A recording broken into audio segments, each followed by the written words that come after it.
la loi électorale, vous avez évoqué la Cour constitutionnelle, vous avez évoqué la peine contre les présidents de la CENI, vous avez évoqué la peine contre les présidents de la CENI. La population qui vous a suivi, qui n'a pas eu le temps de vous suivre, qu'est-ce qu'il peut retenir ou elle peut retenir de votre intervention? En fait, mon intervention, c'est une réflexion de part. J'ai voulu poser les a priori. Je me suis posé la question, quand Fayulu se présente à la Cour constitutionnelle, la Cour lui demande des pièces. Or, normalement, c'est la Cour qui devrait, n'est-ce pas, présenter les pièces à Fayulu. Voici les PV de compilation qui prouvent à suffisance que vous avez échoué. Mais la Cour n'avait pas de pièces. Sur base de quoi la Cour a rendu son arrêt? Sur base de quoi il a statué son arrêt pour proclamer Félix président de la République? Ça veut dire que même l'arrêt de la Cour porte des germes de la tricherie.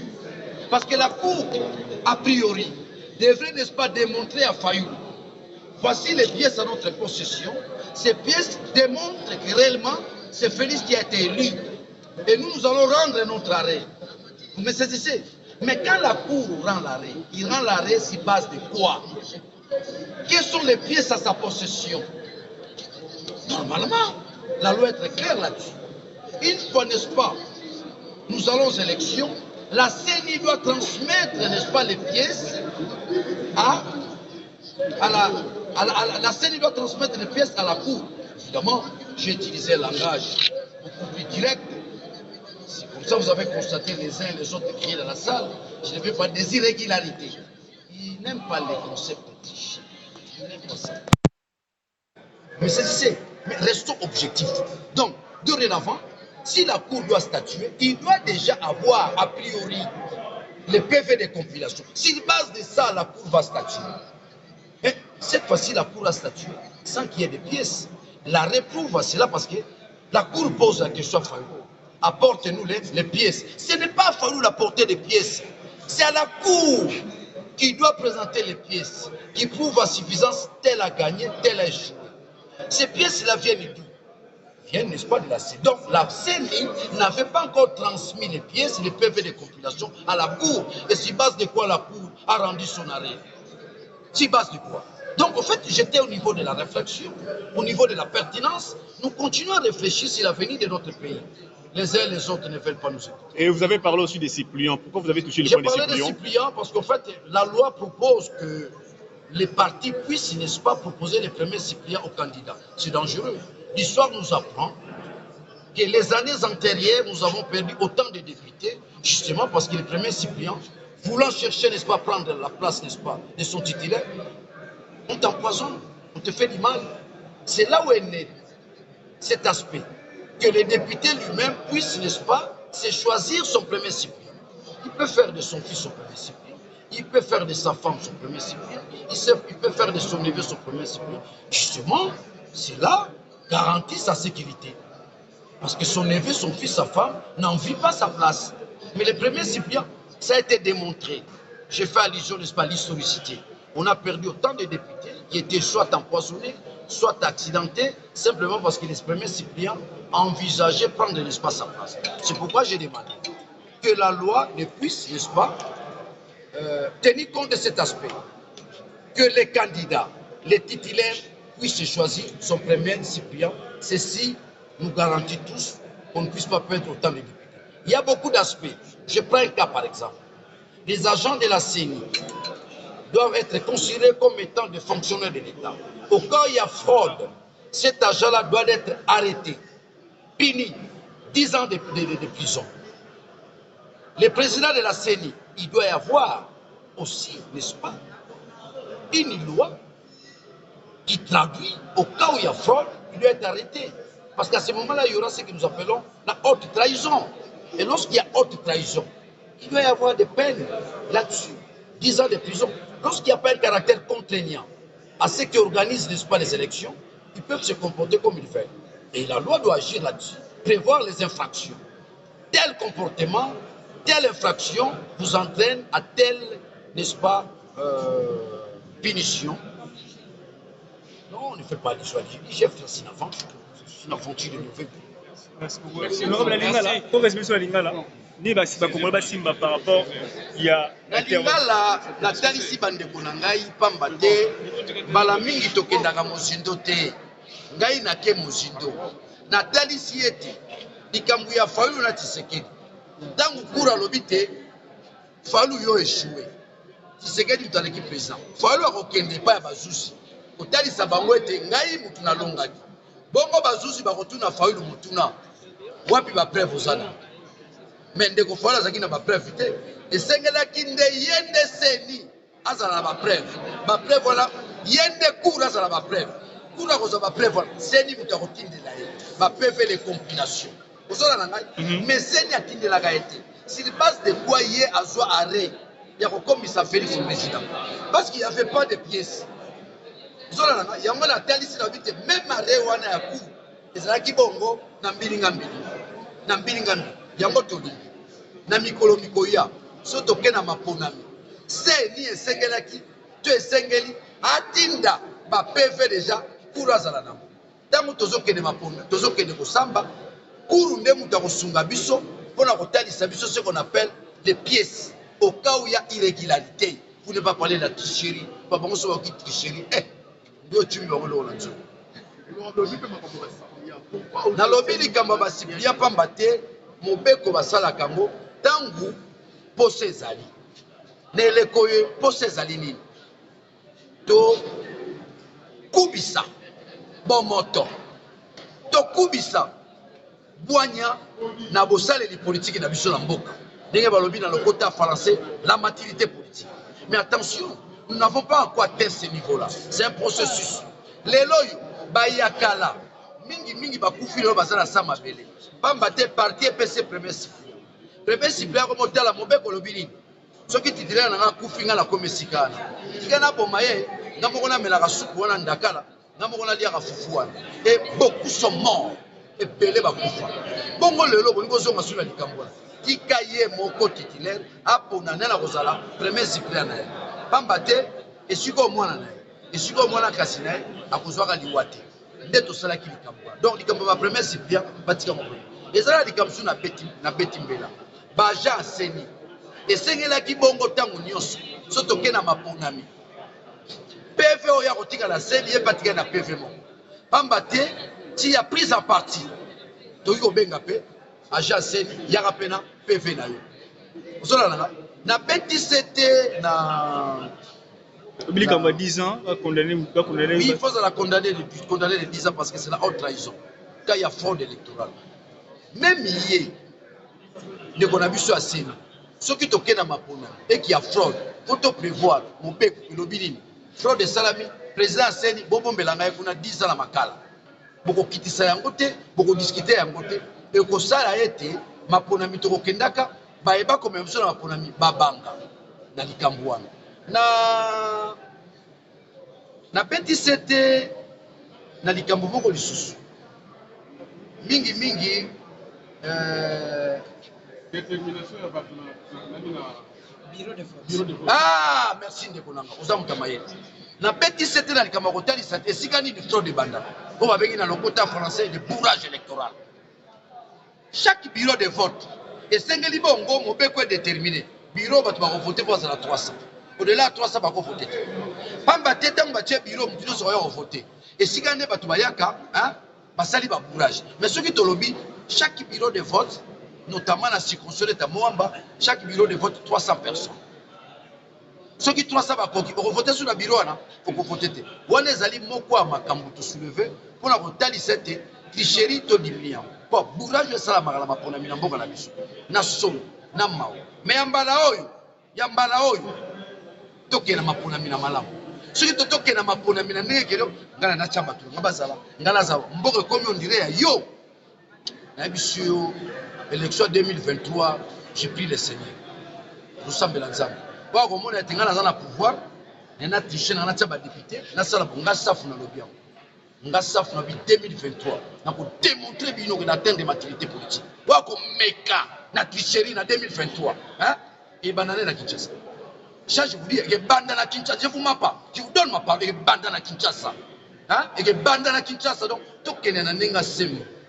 tokende na ndenge ya bolingo kolinga mboka tokende na ndenge ya lokoso te mpo nasali manda oyo nga kaka fo nasala manda oyo te nzambe nde moto apesaka bokonzi nzambe nde moto aponaka peple nde atombolaka soki peple aponi yo te ya mbalo na 2023 toti na 2006 botriche 2011 botriche 2018 botriche bozanga mpe solo bolata mpe bavese bozoloba mpe 2023 bomeka bakake kobeta 2023 bomeka kutu neti nga nde nazabo nazalanga député na 2020 aller dans mes bases naturelles kende batetele babiso nazalanga député mais komeka te osala erreur 2023 oyo o te na triche kaka ndenge ya bandenge kotriche okaki bazokandela oyo babike nozoderange na parlement ozotia bango mal à l'aise bakokandela mpona 2023 bakoka te na puissant initiative sur terrain honnêtement na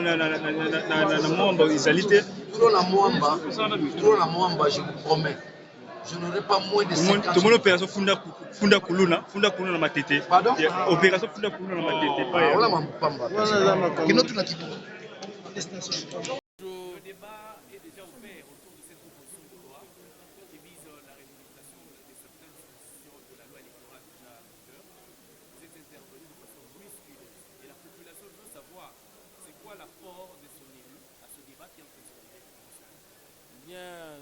Nous avons salué le travail intelligent fait par nos collègues, les 13 qui ont proposé à l'Assemblée nationale la rectification de la loi électorale. Tout en saluant la pertinence du travail fait, nous avons souhaité à ce qu'on veille que certaines dispositions n'énervent pas les dispositions constitutionnelles. Donc, dans cette proposition de loi, il y a certaines dispositions qui portent atteinte à la liberté des citoyens, au scrutin secret de vote et à la liberté des choix, mais aussi au choix des suppléants, donc des mesures discriminatoires que la Constitution interdit. Donc là, j'ai vu que les collègues ont dit qu'on ne peut pas aligner les suppléants qui sont membres des familles jusqu'au 2e décret, ainsi de suite. Mais si vous interdisez aux membres des familles d'être suppléants, mais pourquoi ils sont alors candidats? S'ils sont candidats, ils doivent être aussi des suppléants. La Constitution dit, dans l'article 13, dit qu'on ne peut pas discriminer quelqu'un en raison de son appartenance familiale.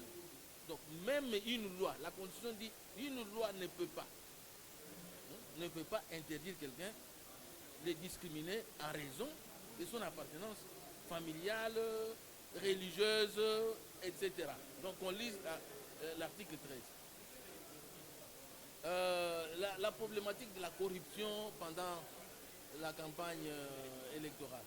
Dire qu'on ne peut pas donner quoi que ce soit, vous ne pouvez même pas être autour d'une dame Jeanne pour partager du vin, ainsi de suite.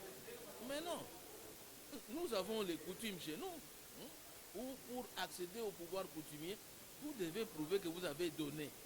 Est-ce que le fait de donner, c'est une corruption? Et il y a même un clan qui doit attester qu'il a droit d'accéder au pouvoir parce qu'il a donné. Quand vous donnez, il doit y avoir des témoins.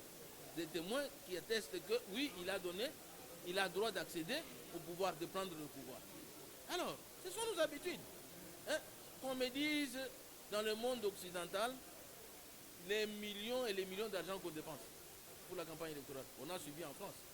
Ici, il y a une candidate qui n'a pas atteint le seuil, mais qui a dépensé 9 millions, qui en pleure. Et d'ailleurs, dans le monde occidental, on est en train d'augmenter des choses, des chiffres, tout ça, parce que c'est le trésor public qui doit rembourser à chaque candidat qui a dépensé pendant la période électorale. Où va cet argent, les millions d'argent? Ça va où? Alors ici, chez nous, quand vous descendez pendant la période électorale, il y a vos fanatiques qui portent les polos. C'est la corruption. Non. Mais pourquoi on emporte ailleurs, aux États-Unis, en France, vous voyez les fanatiques des candidats habillés en tenue de ces candidats. Donc on doit relativiser les choses. Il ne faut pas tout confondre ou vouloir changer le monde en un instant, en un clin d'œil, et tout confondre. Et s'agissant des sénateurs, qui ne doivent pas, on ne peut pas élire 2 sénateurs, donc dans chaque territoire on doit avoir un sénateur qui appartient à ce territoire. Mais si il y a, par exemple, dans une province, tous les députés provinciaux ont leur choix. Un député provincial peut avoir un choix d'un sénateur qui n'est pas de son territoire. Hein? Il juge qu'il peut bien le défendre. Hein? Vous allez lui dire non, il faut qu'il y ait seulement un sénateur qui appartient à ce territoire. Non. Tout comme on peut sortir dans une province tous les sénateurs d'un même territoire, pourvu qu'ils défendent tous les territoires, il n'y a pas de problème. C'est la liberté de choix, la liberté de vote. Donc on ne peut pas porter atteinte à toutes ces choses. Voilà d'une manière générale. On a débat état makambalo électoral yo wana ennemi. Na côté les manayo, côté les meli o nyo soza komona lokola discriminatoire na kati ya proposition. Ikambo etali pe ba o balandaka bino na sénateur bengi na lopoto ba suppléant. Ikambo etali pe bokunami ya ba sénateur. Côté les meli ya momingi. Au pays na moi malbanké, comment comprendre ça? Na tosepeli mpona mosala oyo baninga na biso ba 13 parlementaire basaleli biso bapesi biso proposition ya loi oyo électorale.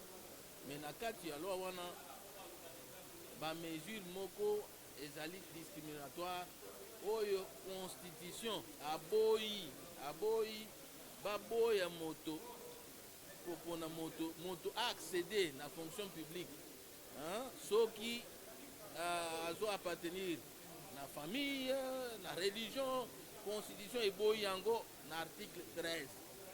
Okoki kopona suppléant na yo, ezali membre ya famille na yo, ezali membre ya famille na yo te, constitution lobi azali libre okoki kopona. Donc makambo ya corruption balobi pendant la période électorale okoki kopesa mutu eloko te, mutu akoki kolia te, soki alie alati tricot na yo ezali corruption. Ngana lobi na lopoto na France tomoni ba candidat bazo dépenser ba millions ya dollars pendant ba période ya élection. Mbongo wana ezokende wapi? Ba média ya kuna elobaka te ba millions wana ekende wapi? Et millions wana soki ba dépenser yango l'État azo rembourser yango. Soki atteindre seuil 5% ya seuil, l'État a zongi sur mbongo wana. Mbongo dépensé kaka pendant la période ya campagne électorale. Donc balongo la discussion yonsona le député provincial azali na liberté ya kopona mutu oyo ye alingi. Ezala azali ya territoire na ye te azali na liberté ya kopona ye.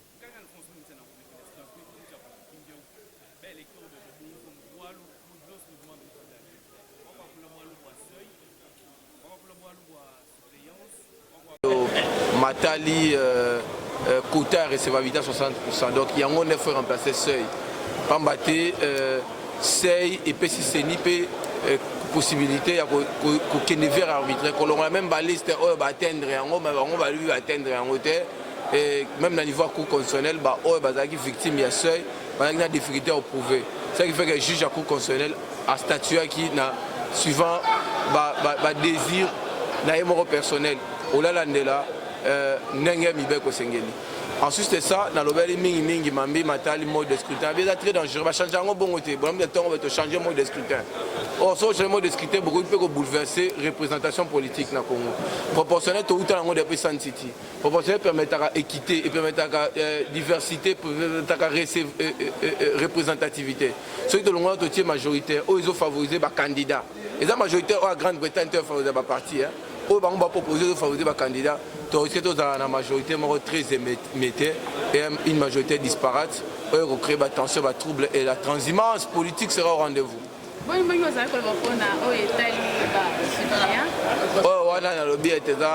proposition correcte parce qu'ils ont participé à la moralisation et à la scène politique. Merci. Vous puissiez nous circonscrire de quoi est-ce que votre intervention a sorti?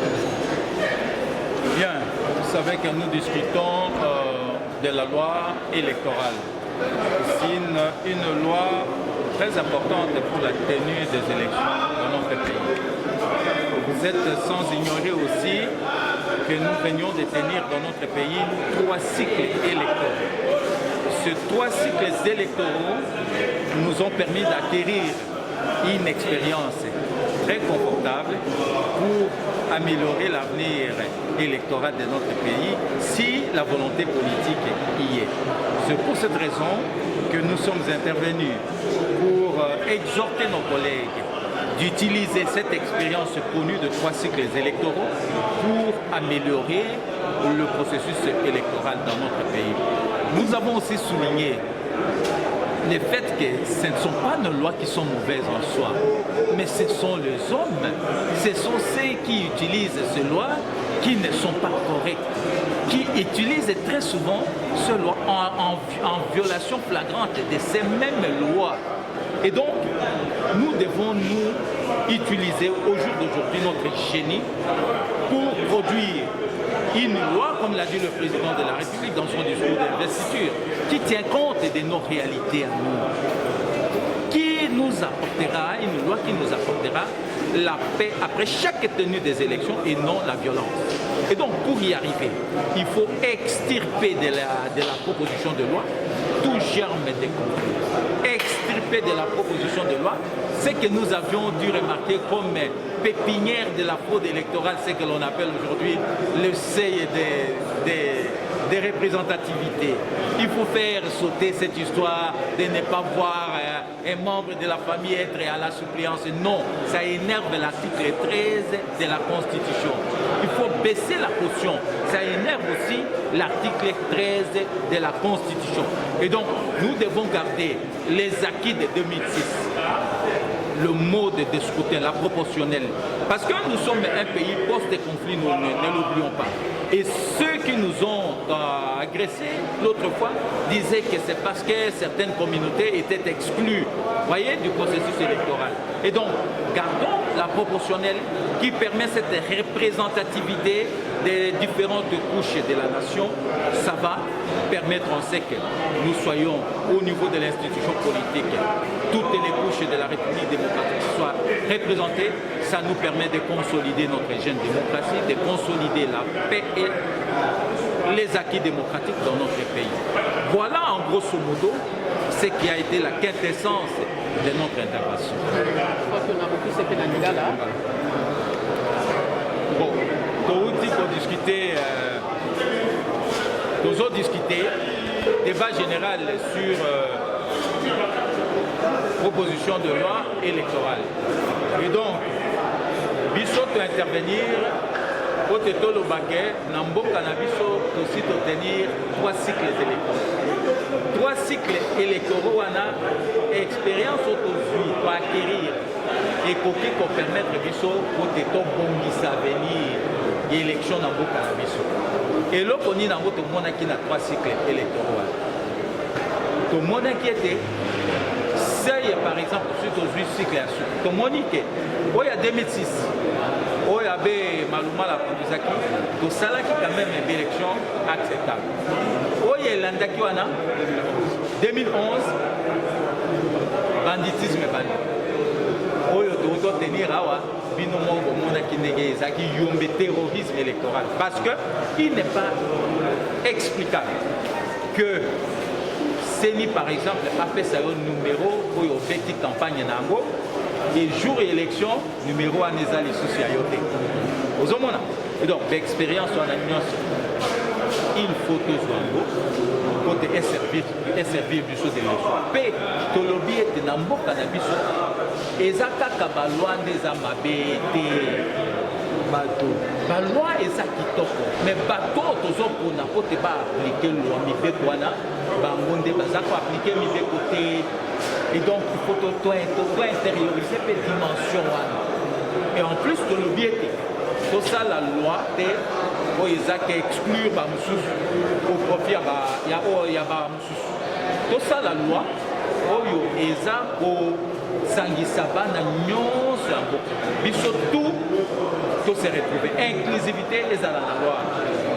Il ne faudrait pas que disposition moko ezala oyo ezaki exclure mwana mboka parce que non ekomemela biso makelele ekomemela biso bitumba ça ne sert à rien. Pour ça la loi oyo bato nyonso bakose retrouver parce que loi yango moko eza kose devenir comment loi yango moko eza kose définir comme étant abstraite, impersonnelle et de portée générale. Voilà pourquoi tu as encouragé, tu as exhorté Baninga de tomber Mamayel et la biso nyonso au service de la nation tout entière pour produire loi électorale pour y avoir la consensus et accepter de tout le monde. Merci Michel. Interdire d'abord aux députés de choisir ses suppléants. Si vous êtes candidat, vous devez avoir le choix libre de choisir un suppléant. Mais aussi, il n'est pas acceptable que vous puissiez choisir une suppléante, votre épouse, deuxième suppléant, votre fils ou votre fille aînée. Non, moi je propose, c'est que qu'on laisse le choix au candidat de choisir son suppléant, mais qu'il ne peut pas prendre un suppléant ou une suppléante qui a des liens du premier degré, donc épouse et enfant. Et vous pouvez chercher ailleurs, mais de son choix, parce que c'est immoral de voir un élu, son premier suppléant, son fils, deuxième suppléant, son épouse, et lorsqu'il n'a pas d'autres fonctions incompatibles, ou il est décédé ou quoi, c'est sa famille qui succède. Donc c'est immoral, sur le plan des droits, il n'y a aucun texte qui l'interdit, mais c'est immoral.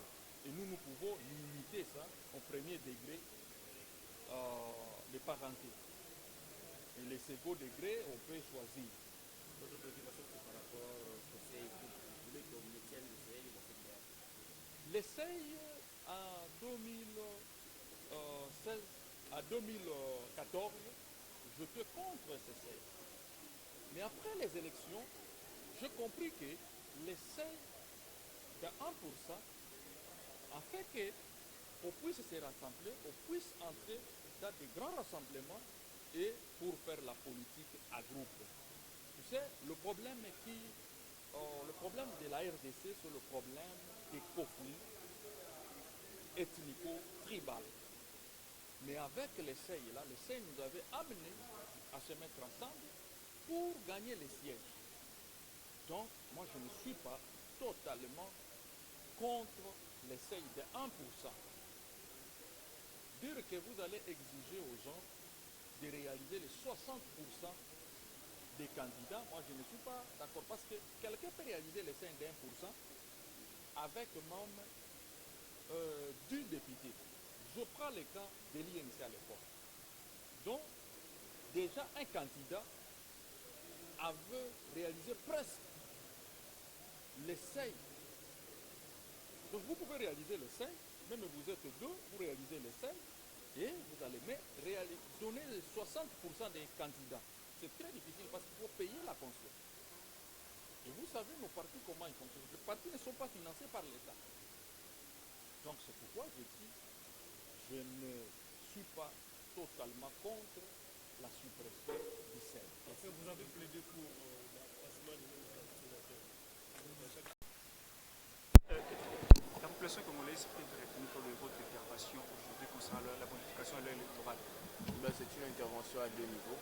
Au premier plan, on a abordé la problématique de la suppression du seuil par son remplacement par les mécanismes de la recevabilité au prorata de 60%. Et puis le deuxième point, mon intervention a porté sur le changement brutal que nous proposait du mode de scrutin, ce qui a les privilèges d'exercer une influence notable sur le résultat des élections parce que le choix qui est opéré est largement commandé par les objectifs politiques poursuivis. Le mode de scrutin, nous avons dit, détermine les types de représentation qu'on souhaite. Si on bascule vers des systèmes majoritaires tels qu'ils nous proposent, nous risquons d'avoir une assemblée émiettée parce qu'ils ne nous proposent pas un mode de scrutin majoritaire classique qui tend vers la bipolarisation. Mais ils nous proposent un mode de scrutin qui est utilisé en Allemagne, où on donne la possibilité aux gagnants selon l'ordre décroissant. Voyez-vous? Et là, nous avons aussi dessiné une crise d'écriture à l'article 118. Parce que comment voulez-vous qu'on puisse attribuer à l'ordre décroissant, n'est-ce pas, les sièges dans un scrutin uninominal? Or, l'attribution suivant l'ordre décroissant ne peut être possible que lorsque nous sommes dans un scrutin de liste, c'est-à-dire un scrutin plurinominal. Donc il y a un problème d'écriture, nous avons proposé une correction en termes d'écriture, mais en même temps, nous avons souhaité que nous rentrions dans la proportionnelle. Parce que la proportionnelle a fait son chemin, la proportionnelle a favorisé l'émergence des majorités, c'est vrai, des majorités composées, mais l'avantage que la proportionnelle assure l'équité, la diversité politique et culturelle, mais en même temps la représentativité. Quoique certains diraient que l'injustice électorale peut paraître flagrante au plan arithmétique. Voilà. Honorable, par rapport aux suppléants, il y a ceux-là qui disent qu'il faut suspendre les suppléants du genre familial, votre épouse. Ça, c'est une question liée à la moralisation de la scène politique, n'est-ce pas? On ne fait pas. Justement, c'est une question liée à la moralisation. Je suis de ceux-là qui estiment qu'il faut absolument supprimer la suppléance familiale. Parce qu'il faut donner l'opportunité à nos compatriotes qui veulent, n'est-ce pas, participer ensemble avec les candidats dans le jeu électoral, de pouvoir composer avec eux. Les élections n'est pas qu'une question de famille. Les élections, c'est une question d'État. Et voilà mon point de vue là-dessus. Merci. Vous êtes satisfait des innovations qu'apporte cette proposition de loi? Bien, il y a certaines innovations à saluer, mais d'autres qui portent atteinte aux droits et libertés des électeurs, notamment les députés provinciaux. Comme par exemple, il faut un parrainage des candidats gouverneurs qui doivent être parrainés dans les députés provinciaux. Cela se fait avant. Les députés disent quel est le gouverneur qui peut l'élire et ils indiquent ça. Et au moment du comptage de voix, on doit voir que ça a été fait. Il n'y a pas de secret de vote. Et on ne peut pas aussi parrainer parce qu'il peut y avoir des candidats indépendants, mais qui sont aimés par les députés. Mais aussi les partis politiques désignent certains candidats qui n'ont pas l'assentiment des députés provinciaux. Donc il faut un travail en amont pour leur donner la liberté de choix. La problématique des suppléants qui ne soient pas membres de famille. Dans cette loi, on propose que les suppléants doivent être membres de famille jusqu'à la deuxième génération. Alors que on permet à un membre de famille d'être candidat. Pourquoi vous lui permettez d'être candidat et vous l'interdisez d'être suppléant? La Constitution dit qu'on ne peut pas discriminer quelqu'un pour accéder à une fonction publique. C'est l'article 13 de la Constitution. Pour accéder à une fonction publique, on ne peut pas les discriminer en fonction de son appartenance familiale, tribale, religieuse, etc. Et donc, si une loi, d'ailleurs, la Constitution dit même une loi ne peut empêcher quelqu'un d'accéder aux fonctions publiques en fonction de sa religion, de son appartenance familiale, politique, religieuse, etc. Donc, ce sont toutes ces choses-là. Et même aussi, les collègues proposent le scrutin majoritaire simple. Cela voudrait dire qu'il y aura que les grands partis qui vont rafler tous les sièges et qui seront présents à l'Assemblée nationale. Alors que les scrutins proportionnels permet à ce qu'il y ait une cohésion nationale. Il y a des leaders. Dans chaque coin, un leader social, religieux, etc. Mais qui encadre la population qui permet à ce qu'il n'y ait pas de tension. Vous voyez, nous sommes un pays fragile.